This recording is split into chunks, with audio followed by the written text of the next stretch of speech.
Good morning students, स्वागत है आपका आपके अपने यूट्यूब चैनल फिजिक्स का अड्डा बाय नितिन सर में। बच्चों, बेसिक मैथमेटिक्स कॉन्सेप्ट का लेक्चर नंबर 3 है और आज हम डिस्कस करेंगे ट्रिग्नोमेट्री के बारे में, जिसको आप त्रिकोणमिति के नाम से भी जानते हो। तो बच्चों, ट्रिग्नोमेट्री को आप 9th और 10th क्लास में एक बार पढ़ चुके हैं, तो स्टार्टिंग क्लास में या फिर हम स्टार्ट में आज उसी का रिविजन करते हैं। तो जैसा कि आप सभी लोग जानते हैं कि ट्रिग्नोमेट्री एक समकोण त्रिभुज के लिए अप्लाई होती है। तो ये सामने आपके पास ए, बी और सी एक समकोण त्रिभुज दिख रहा है। इस त्रिभुज में 3 भुजाएं रहती हैं, 3 साइड्स रहती हैं। तो इनमें समकोण के सामने वाली साइड को आप कर्ण के नाम से जानते हैं, इसको आप हाइपोटेनियस भी कहते हैं। और जो 2 भुजाएं हैं, इनमें से एक आधार और एक लंब है। पर अभी आप यहाँ सामने ये जो ट्रेंगल है, इस ट्रेंगल को देखकर ये नहीं बता सकते कि इसमें कौन परपेंडिकुलर है, कौन सी साइड परपेंडिकुलर है और कौन सी साइड बेस है। तो मैं आपको बता रहा हूं कि यहां पर मानकर चलते हैं कि हमारा एक एंगल है थीटा। इस कंडीशन में आप डिसाइड करेंगे या डिटरमाइन कर सकेंगे कि थीटा के जस्ट सामने वाली साइड जो होती है ये आपकी परपेंडिकुलर या फिर इसी को आप लंब कहते हैं, और जो बची हुई एक साइड रहती है ये है आपका बेस, इसी को आप आधार कहते हैं। ठीक है बच्चों, अब देखिए ये समकोण त्रिभुज के आधार पर आप ट्रिग्नोमेट्री अनुपात के बारे में जानते हैं, या फिर जो त्रिकोणमिति अनुपात है ये इस समकोण त्रिभुज पे लागू होते हैं। तो हमारे पास बेसिकली 6 प्रकार के त्रिकोणमिति अनुपात रहते हैं। हम उन 6 प्रकार के त्रिकोणमिति अनुपात को इस समकोण त्रिभुज की भुजाओं के रूप में देखते हैं। तो सबसे पहले हम बात करेंगे साइन थीटा की। तो साइन थीटा इक्वल होता है लंब बटे कर्ण। तो इसको मैं सांकेतिक रूप में लिख रहा हूं, परपेंडिकुलर अपॉन हाइपोटेनियस, तो P अपॉन H। ठीक है। सेकेंड है हमारा cos theta. Cos theta equal होता है बेस अपॉन हाइपोटेनियस या आधार बटे कर्ण, तो इसको लिख रहे हैं हम B अपॉन H। थर्ड है आपका टेन थीटा, और टेन थीटा इक्वल होता है sine theta upon cos theta. तो sine theta upon cos theta, देखिए sine theta upon cos theta जब होगा तो P upon H upon B upon H, तो H से H कैंसिल हो जाएगा, क्या बचेगा P upon B। It means perpendicular upon base, मतलब लंब अपॉन लंब बटे आधार। देखिए जो मूल रूप से त्रिकोणमिति अनुपात रहते हैं या बेसिकली जो ट्रिग्नोमेट्री रेशियो होते हैं वो केवल और केवल ये 2 प्रकार के होते हैं। इसके बाद बचे हुए जो ट्रिग्नोमेट्री रेशियो है वो इन दोनों रेशियो से आ जाते हैं। जस्ट साइन का रेसिप्रोकल कॉसेक होता है, और cosec theta equal H upon P होगा। कॉस का रेसिप्रोकल या कॉस का अपोजिट सेक होता है, और sec theta equal H upon P होगा।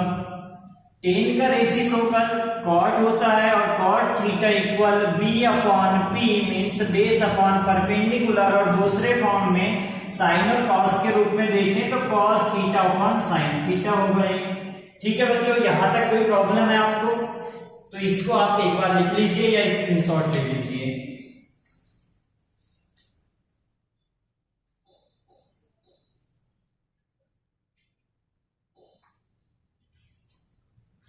चलिए आगे बात करते हैं हम पाइथागोरस प्रमेय की, पाइथागोरस थ्योरम। इस समकोण त्रिभुज की इन 3 भुजाओं या 3 साइड्स हाइपोटेनियस, परपेंडिकुलर और बेस, इन तीनों को एक कहना चाहिए फॉर्मूला के रूप में दिया है, या तीनों का की वैल्यू कैसे फाइंड आउट करें उसके लिए एक फॉर्मूला है, जिसको हम पाइथागोरस प्रमेय के नाम से जानते हैं, पाइथागोरस थ्योरम के नाम से जानते हैं। और ये पाइथागोरस थ्योरम होता है कर्ण स्क्वायर इक्वल लंब स्क्वायर प्लस आधार स्क्वायर।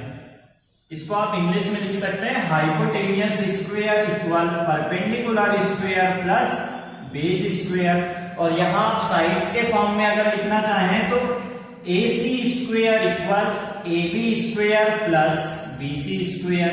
समझ आ रहा है? देखिए यहां से आप AC इट मींस हाइपोटेनियस की अगर वैल्यू आपको फाइंड आउट करना है तो यहां से आप स्क्वायर को ट्रांसफर करके लेके जाएंगे, तो AC इक्वल हो जाएगा under root AB square plus BC square. Clear? यहां तक कोई प्रॉब्लम? इसका भी एक बार आप स्क्रीनशॉट ले लीजिए।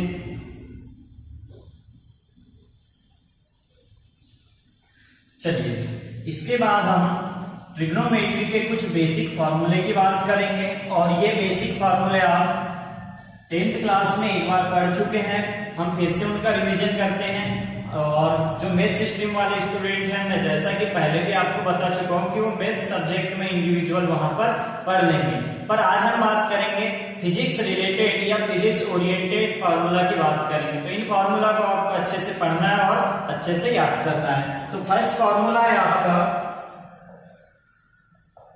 Sign square theta plus cos square theta equal 1 होता है आपका। और इसी से देखिए आप sign square theta plus cos square theta equal क्या होता है 1। तो इससे आप साइन स्क्वायर थीटा की वैल्यू निकाल सकते हैं। तो साइन स्क्वायर थीटा इक्वल हो जाएगा 1 माइनस कॉस स्क्वायर थीटा। और इसी का नेक्स्ट फार्मूला बनेगा sine theta equal under root 1 minus cos square theta. बोलिए समझ आया यहां तक? नेक्स्ट देखते हैं, इसी का नेक्स्ट फार्मूला बनेगा, यहां आप साइन की वैल्यू निकाले, अब हम कॉस की निकालेंगे। तो कॉस स्क्वायर थीटा इक्वल हो जाएगा 1 माइनस साइन स्क्वायर थीटा, और कॉस थीटा की वैल्यू हो जाएगी under root 1 minus sine square theta. बोलो यहां तक समझ आया? नेक्स्ट फार्मूला की बात करें हम, तो सेकेंड फार्मूला है हमारा sec square theta equal 1 plus tan square theta. देखिए sec square theta equal 1 plus tan square theta. तो यहां से आप सेक थीटा की वैल्यू निकालेंगे, तो सेक थीटा इक्वल हो जाएगा under root 1 plus tan square theta. इसी को आप दूसरे तरीके में लिख सकते हैं कि टेन स्क्वायर थीटा इक्वल 1 का ट्रांसफर करके दूसरे साइड लेके जाएंगे, तो ये बनेगा सेक स्क्वायर थीटा माइनस 1। और यहां से आप टेन थीटा की वैल्यू लेकर आएंगे under root sec square theta minus 1। तो देखिए मैंने आपको दो फॉर्मूला बताया, sine square theta plus cos square theta equal 1। इससे कितने फॉर्मूला बने? 1 2 3 4। Second formula sec square theta equal 1 plus tan square theta. इससे कितने फार्मूला बने? 1 2 3। इसका मतलब आपको मैंने दो फार्मूला बताया, और इन दो फार्मूला से आपने 1 2 3 4 5 6 7 फार्मूला बनाए। तो आप ये दो याद रखिए, बाकी तो ऑटोमेटिक याद हो जाएंगे। ठीक है, आप इसका भी एक बार स्क्रीनशॉट ले लीजिए।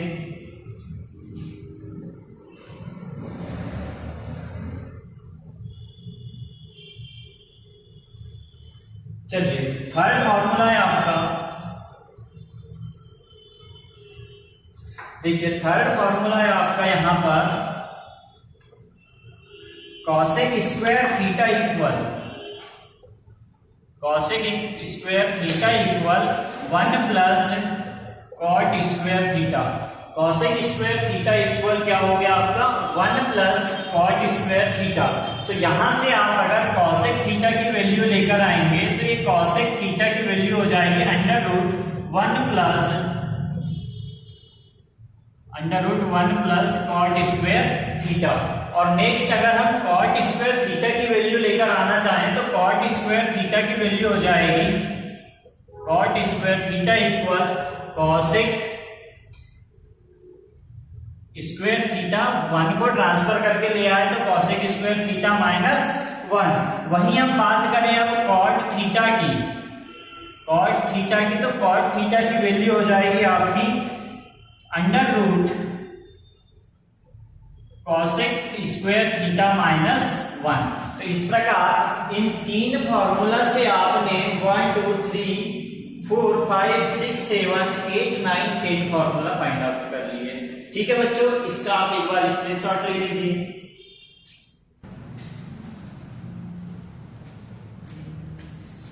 चलिए स्टूडेंट्स, जैसा कि आपने अब तक पढ़ा, अब तक तीन बेसिक फॉर्मूले पढ़े, sine square theta plus cos square theta equal 1, second है cosec square theta equal 1 plus tan square theta, और थर्ड है आपका sec square theta equal 1 plus cot square theta. ये 3 बेसिक फॉर्मूले से हमने 10 प्रकार के फॉर्मूले बनाए थे, जैसे कि आपने पहले लिखा है। आप उन फॉर्मूले को अच्छे से लिख लीजिए और पढ़ लीजिए और याद कर लीजिएगा। इसके बाद नेक्स्ट हम बात करेंगे योग और अंतर वाले फॉर्मूले की। क्या कि योग और अंतर वाले फॉर्मूले। हम योग और अंतर वाले फॉर्मूले की बात करते हैं, तो इसमें फर्स्ट फॉर्मूला है हमारा sine a plus B. First formula रहेगा हमारा साइन a प्लस बी। तो sine a plus B equal होता है sine a into cos B plus cos a into sine B. देखो यहाँ एक पैटर्न दिखेगा, sine a plus B equal होगा sine a cos B plus cos a sine B. ये जो दो थीटा है, ये दो एंगल है आपके पास a प्लस बी, ये दोनों एक बार साइन के साथ और एक बार कॉस के साथ आ जाएंगे। ठीक है, अब देखिए प्लस वाला हो गया, नेक्स्ट देखते हैं माइनस वाला, sine a minus b. Sine a minus b equal होगा, जैसे कि आप यहाँ देख पा रहे हैं, यहाँ प्लस है तो यहाँ पर भी प्लस है, अब यहाँ माइनस आएगा तो यहाँ पर भी माइनस आएगा। तो sine a minus b equal होगा आपका sine a cos B minus cos a sine b. Clear बच्चों, यहां तक समझ आ रहा है? आई थिंक आपको एक प्रॉपर दिखने के लिए भी फिर से लिखते हैं इसको, sine a cos b minus cos a sine b। ठीक है, समझ आया यहां तक? नेक्स्ट फॉर्मूला देखते हैं, साइन a प्लस बी वाला हो गया, साइन a माइनस बी वाला हो गया। अब हम बात करते हैं third number, cos a plus b. Cos a plus b, ये देखिए कॉस a प्लस बी आपको प्रॉपर दिख रहे, इसलिए मैं इसको दूसरे इंक से लिखता हूं। थर्ड फॉर्मूला है हमारा कॉस a प्लस बी। देखिए cos a plus B equal होता है एक side cos a into cos B minus sine a into sine B. समझ आया? Cos a into cos B minus sine a into sine B. तो cos a plus B end हो गया। Fourth number देखते हैं, cos a minus B. Cos a minus B, देखिए यहाँ plus था तो यहाँ माइनस है, और यहाँ माइनस है तो यहाँ पर आ जाएगा आपका प्लस। तो cos a cos B minus sine a into sine B. ये चारों फॉर्मूले आपके पास जो दिख रहे हैं, ये चारों एक पैटर्न पे बने हुए हैं, आपको याद करने में बहुत आसानी जाएगी। देखिए sine a plus B equal sine a cos B plus cos a sine b. Sine a minus b equal sine a cos B minus cos a sine b. Third number cos a plus B equal cos a cos B minus sine a sine b. Fourth number cos a minus b equal cos a cos B minus sine a sine b. Sorry, यहाँ minus है तो यहाँ आ जाएगा आपका plus. ठीक है, समझ आया? देखिए साइन वाला हो गया, कॉस वाला हो गया, अब क्या बच रहा है हमारे पास? टेन वाला फॉर्मूला। तो फिफ्थ नंबर का फॉर्मूला हो जाएगा आपका टेन ए प्लस बी। टेन ए प्लस बी, तो टेन ए प्लस बी का फॉर्मूला होता है आपका टेन ए इंटू टेन ए प्लस टेन बी। टेन ए प्लस टेन बी अपॉन ये होगा आपका 1 माइनस टेन ए इंटू टेन बी। बोलो यहां तक कोई प्रॉब्लम? इसमें भी देखो एक छोटा पैटर्न दिखेगा, ऊपर दोनों का टेन का ही दोनों एंगल के साथ एड है या फिर प्लस में है दोनों, अपॉन में 1 माइनस दोनों का मल्टीप्लाई। प्लस वाला हो गया। अब हम 6 नंबर माइनस वाला देखते हैं, तो टेन ए माइनस बी। देखिए यहां पर भी सेम पैटर्न रहेगा, यहां प्लस था तो ये प्लस है, तो यहां पर आ जाएगा क्या? टेन ए माइनस टेन बी, और अपॉन में यहां माइनस है तो यहां क्या आ जाएगा? प्लस। तो 1 प्लस टेन ए इंटू टेन बी। बोलो यहां तक समझ आ रहा है आप सभी को? इसको अच्छे से प्रॉपर तरीके से आप लोग लिख लीजिए।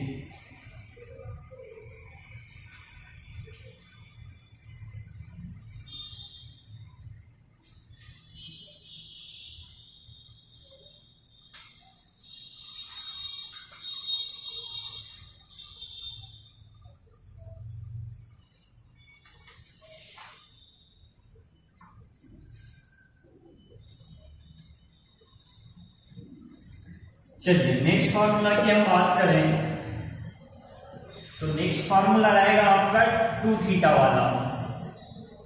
नेक्स्ट फॉर्मूला क्या रहेगा आपका 2 थीटा। हाँ, वहीं आपने ये जो आप प्लस वाले लिखे sign A plus B, sign A minus B, cos A plus b, cos A minus B, ten A plus B, ten A minus B, इनके फॉर्मूले आपके पास अगर आपने पढ़ लिए हैं तो जस्ट इनके अपोजिट रेशियो होते हैं। जैसे कि साइन का अपोजिट रेशियो कॉसेक होता है, तो कॉसेक का अपोजिट करने के लिए जो फॉर्मूला हमने लिखे थे इन्हीं का आप रेसिप्रोकल कर लीजिएगा। अब हम 2 थीटा वाला देखते हैं। तो फर्स्ट फॉर्मूला है आपका 2 थीटा वाला, साइन 2 थीटा। तो देखते हैं हम साइन 2 थीटा इक्वल क्या होगा। तो साइन 2 थीटा इक्वल होगा 2 sine theta into cos theta. क्या होगा 2 sine theta into cos theta. तो यहां पर आप देखिए ये है 2 थीटा। अगर मान लीजिए ये 2 थीटा की जगह सिर्फ और सिर्फ साइन थीटा होता तो क्या होता। देखिए आप यहां पर थीटा आधा हो गया है, यहां पर थीटा हाफ हो गया, तो यहां पर भी हाफ हो जाएगा। तो साइन थीटा इक्वल क्या आएगा 2 into sign theta upon 2 into cos theta upon 2। बोलो यहां तक कोई प्रॉब्लम। नेक्स्ट देखते हैं सेकेंड नंबर cos 2 थीटा। अब देखते हैं हम कि ये cos 2 थीटा इक्वल क्या होगा। तो cos 2 थीटा इक्वल होता है cos square theta minus sine square theta. क्या होगा आपके पास cos square theta minus sine square theta.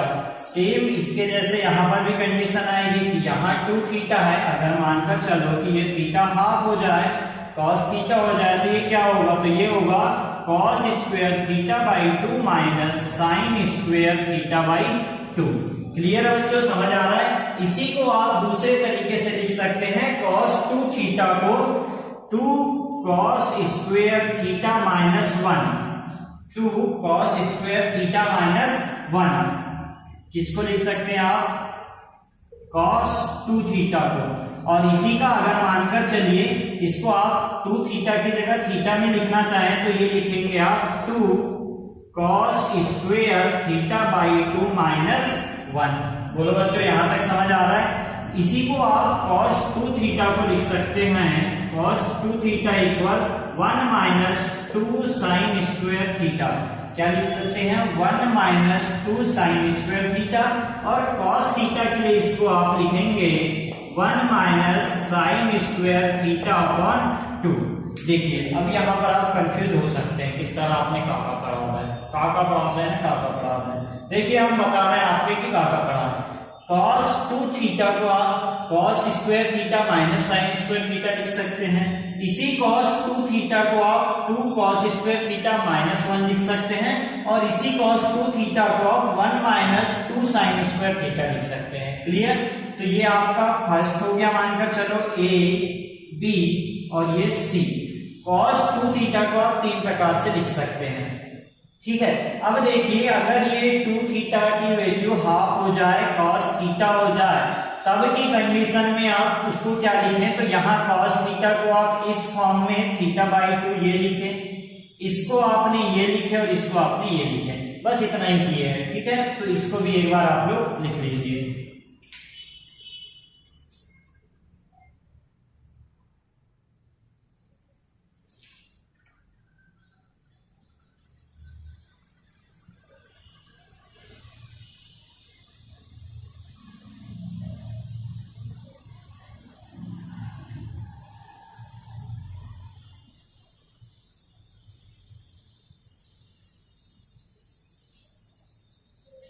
चलिए नेक्स्ट फॉर्मूला की बात करें। योग और अंतर वाले फॉर्मूले हो गए, 2 थीटा वाला फॉर्मूला हो गया। अब हम देखते हैं C और D वाले फॉर्मूले। ये हमने ही बनाए हैं C और D वाले फॉर्मूले, मतलब इसको आप कुछ और तरीके से पढ़ सकते हैं, पर मैं इसको C और D वाले फॉर्मूले के रूप में बताऊंगा आपको। C और D वाले फॉर्मूले, C और D वाले फॉर्मूले। तो फर्स्ट फॉर्मूला है आपका इसी में C और D वाले फॉर्मूले में कि sign C plus sign D। क्या sign C plus sign D। तो ये sign C plus sign D का मान होता है 2 sign C plus D upon 2। 2 sin c plus d upon 2 into cos c minus d upon 2। देखिए समझ आ रहा है आपको, sin c plus sin d equal 2 sin c plus d upon 2 into cos c minus d upon 2। देखिए plus वाला formula हो गया। Second हम बात करें कि sin c minus sin d क्या होगा, तो sin c minus sin d होगा आपका 2 cos c plus d upon 2 into sin c minus d upon 2। देखिए आप छोटा सा डिफरेंस समझ आएगा आपको प्लस और माइनस में। यहाँ आपका 2 sin c plus d upon 2 into cos के साथ c माइनस d में है। यहाँ पर देखिए कॉस के साथ c प्लस और d, प्लस में है c और d, और साइन के साथ माइनस में है। बस दोनों में इतना सा ही बेसिक सा अंतर दिख रहा है आपको। थर्ड नंबर फॉर्मूला देखेंगे हम कि cos c plus cos d क्या होगा, तो देखते हैं हम cos c plus cos d क्या होगा, तो cos c plus cos d 2 cos c plus d upon 2, cos c plus cos d होगा आपका 2 cos c plus d upon 2 into, देखिए साइन में एक साइन हो रहा है दूसरा कॉस, एक कॉस हो रहा है दूसरा साइन है, एक साइन दूसरा कॉस, पर कॉस वाले फॉर्मूले में दोनों के दोनों कॉस में रहेंगे, cos c minus d upon 2। बोलो यहां तक कोई प्रॉब्लम। फोर्थ नंबर फॉर्मूला हम देखेंगे, ये प्लस हो गया तो इसी का हम माइनस देखेंगे, cos c minus cos d, cos c minus cos d, तो cos c minus d minus वाला होगा आपका साइन में, तो 2 sin c plus d upon 2, 2 sin c plus d upon 2 into sine d minus c upon 2। देखिए यहां पर ये जो sine d minus c upon 2 है, इस पूरे के पूरे फॉर्मूला में सबसे ज्यादा कंफ्यूजिंग पॉइंट यही रहता है, तो इसको आप लोग बहुत अच्छे से नोट कीजिएगा, इसको आप अंडरलाइन कर लीजिएगा या हाईलाइट कर लीजिएगा ताकि आपको पढ़ने में आसानी हो। इसी प्रकार आप टेन के फॉर्मूले बना सकते हैं, पर टेन के फॉर्मूले फिजिक्स में आपको इस रूप में कहीं पे भी अप्लाई नहीं होंगे, इसीलिए मैं आपको टेन के फॉर्मूले नहीं पढ़ा रहा हूं, क्योंकि हमारी ये जो क्लास है ये क्लास 11th और 12th class physics oriented class है, मतलब फिजिक्स में जो भी बेसिक मैथमेटिकल कॉन्सेप्ट अप्लाई होंगे हम उन्हीं को यहाँ डिस्कस करने जा रहे हैं। ठीक है बच्चों, मिलते हैं नेक्स्ट क्लास में।